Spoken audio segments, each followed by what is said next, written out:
When I first became a medical mama, which was unexpectedly overnight 2 years ago, I went straight to YouTube to search all of the diagnoses that were given to us. And I did not find hardly anything of what I was searching for. So my intention is to try to help others who are in the same boat as us of exactly what these diagnoses are, at least for us. I'm going to start with the biggest diagnosis that we are overcoming by the power of the blood of Jesus with Luke. So for those who don't know, this is Luke and I'm Kayleen. We have a diagnosis of hypertonia. What is hypertonia?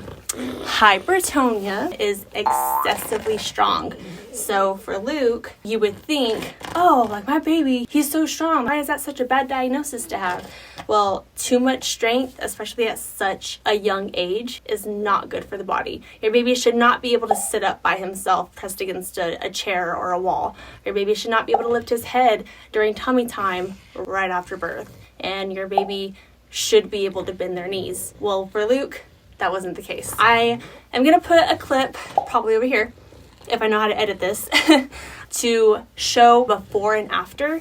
What recently happened with Luke, we did SPML surgery. I will put also a description of the full name of that surgery, but I don't want to say it wrong and y'all laugh at me. So SPML surgery is basically muscle lengthening surgery, little tiny incisions. For Luke, it was from the top of his spine all the way down to the bottom of his feet to relieve some of that tension and excess strength. And then also alcohol nerve blocking injections. With that surgery, and then on top of that, Botox in the legs, yes, for a 2-year-old, clobazam and gabapentin and Epidiolex, which is medical marijuana, also with the SPML surgery, has been a game changer for my son.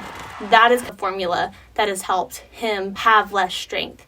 He's still very stiff, I'm not gonna lie. He's pretty strong, which also still sounds, oh, that's so good, but it's hard. So I'm going to do a demonstration of what hypertonia is. Again, I'm going to do another little description comparison linked over here, and we'll do it before and after. Let's go.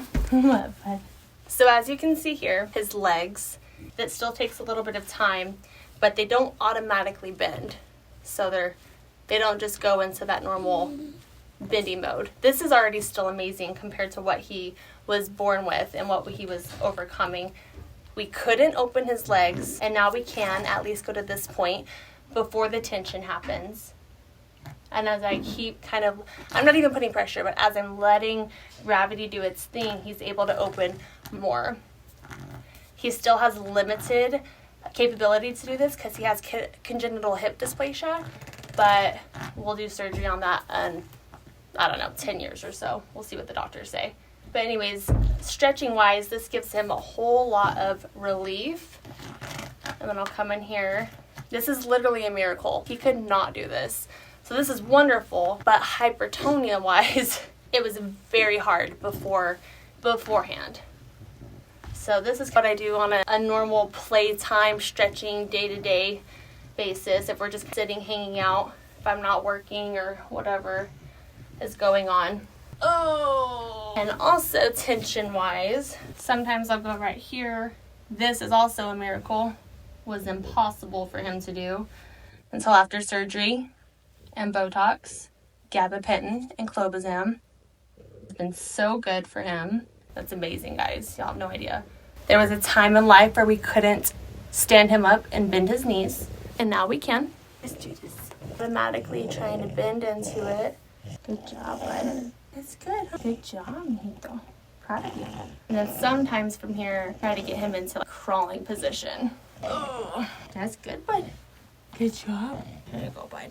So that's just a quick little overview of what hypertonia has done in our lives, in not a great way, but the resources that have helped us as well. Hope this helps somebody else.